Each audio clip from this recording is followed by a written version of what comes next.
and the omnibus. So I was forced into the Archers when I was a child. And look, it's come back to bite me later on. I'm awash with this stuff. The Archers is the world's longest-running radio show, with more than 15,000 episodes broadcast. Despite being a rural flavour show, The Archers is recorded in the heart of... Welcome back to The Deep Dive. We're the place you come to get those crucial nuggets of knowledge from your sources, basically a shortcut to being genuinely well-informed. That's right. Today we're diving into a really captivating audio excerpt. It's a great snapshot of village life. Indeed. And this deep dive, it's really going to unravel some of the, human intricacies of a small community. We'll see how everyday problems can spark some really surprising solutions. And how personal dramas often get resolved, maybe not with big gestures, but just while talking. Exactly. Simple conversation. Our mission today is really to illuminate those unexpected connections, the sort of underlying dynamics that shape how these communities actually work. So we're going to explore the struggles of a village shop that sounds pretty beloved and the unlikely place that might save it. Plus, a very, very relatable story about a misunderstood apology. Oh, yes. All filled with those little human details that, make these stories really engaging. Yeah. Should be some real insights here. Get ready. Okay, so let's dig into this first part. It centers on Susan, who runs the village shop. Right.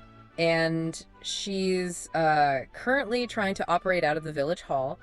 The source paints it as, well, a bit of a logistical nightmare. It really does. The word they used was frantic, wasn't it? Yeah. Not sustainable. Yeah. I mean, imagine trying to run a shop like that. It's tough. And the practical issues are huge. She actually has to close the shop for, an hour and a half each morning? 9.30 to 11.0. Yeah, something about messy play and safeguarding rules. Right. Not exactly great for customers popping in. No. And then there's just the chaos of, where everything is. The stock. Oh, yeah, the toilet roll. Stored at Lillian's place. Which is lovely, real community spirit there. And even that's causing problems now. Yes, because Justin tripped over the boxes, broke his favorite mug. Which sounds minor, but... But it means Lillian needs the space back. It just adds up, doesn't it? It really does. You can feel Susan's frustration building. She says she feels more like I'm running a circus than a village shop. Wow. Yeah. Anyone who's run a small business or even just tried to keep a house tidy can probably relate to that feeling of chaos. It feels like more than just inconvenient. It's like existential for the shop. Definitely. So Susan's getting desperate, asking for anywhere else she could possibly set up. And then this idea pops up almost out of nowhere, thanks to Zay. Who just says, you should move into St. Stephen's, the church. Which is pretty radical, right? That sounds it. But the timing is amazing because Alan from the church is right there. And he'd just been saying he wants more villagers using the church. Exactly. It's like this perfect, almost serendipitous alignment of a need and, an empty space. Susan doesn't waste any time, does she? Messages Alan straight away. She does. And when they meet, she just lays it out.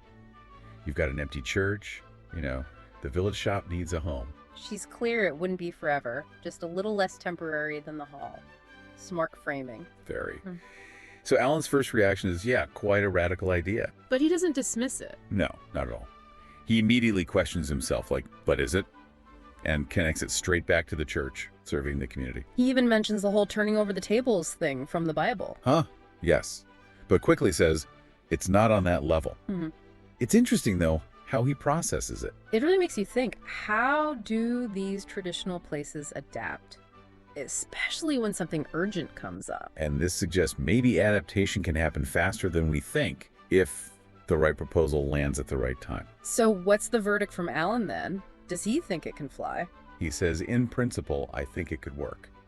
So, cautious optimism. But there are hoops to jump through, obviously. Yes, practicalities. Needs approval from the PCC, that's the church council. Right, the local body. And the diocese, the bigger regional authority. Plus, insurance, security, all that stuff. Standard procedure, I guess. But Susan's already thinking logistics. Yeah, she asks if she could just set up at the back, maybe use existing shelves, leave the stock there, keep it simple. And Alan seems open to that. He says, I see why not, but also, quite rightly, reminds her they're jumping the gun a bit, one step at a time. Still, the initial signs sound good. Alan reports back that things are looking good for getting permission, at least locally, if the PCC agrees. He's even calling an urgent meeting for it. Things are moving. You can really feel the mood shift in the source here. Oh, absolutely. Susan goes from being doom-laden, as she put it, To over the moon. exactly, believing St. Stephen's might just save the shop. It's a fantastic example of, well, resourcefulness, seeing potential in existing places. Okay, so from that very practical problem, let's shift gears. We move to something maybe more internal. This drama around Lindy and an apology. Yes, the feet speech incident. She forgot to thank Akram. And she's absolutely mortified, calls it dreadful, feels ashamed. She's worried it makes her look blinkered and thoughtless. Sounds like it's really eating her up. Her friend Robert tries to kind of brush it off, doesn't he? Yeah, Robert's like, you just made a mistake. Say sorry, move on. Simple. But for Lindy, it's clearly not simple at all. There's a lot of anxiety there. So she crafts this apology text, apparently writes and rewrites it so it doesn't sound like she's making excuses. Sends it off. And then gets nothing. Nothing. Not even a thumbs up. Ouch. And that silence just fuels her anxiety, right? She assumes the worst. Totally. She figures Akram must be really hurt or angry, too upset to even reply. Her mind's just spinning. Well, Robert, the voice of reason perhaps, just says the obvious thing. Go around and talk to the man. Which really highlights that gap, doesn't it, between texting and talking face-to-face, how easily we can misread silence. Absolutely, we project so much onto it. So Lindy goes round, steels herself for this confrontation, but who opens the door? Zay, Akram's daughter, and she does not hold back. No. Accuses Lindy point blank of upsetting her dad, says he's never going to help you out with anything, ever again. Which is basically Lindy's worst fear confirmed, right there on the doorstep. The tension must have been immense. You'd think so. But then Akram himself appears. Invites her in. Yeah. And the whole thing just deflates. Yeah. Instantly. He accepts the apology immediately, says he wasn't even hurt by it in the first place. It was all in Lindy's head. The entire drama. And the reason he didn't reply to the text, this is the best part. Go on. He thought the text was very sweet, but completely unnecessary. And then he just forgot about it. Forgot. Why?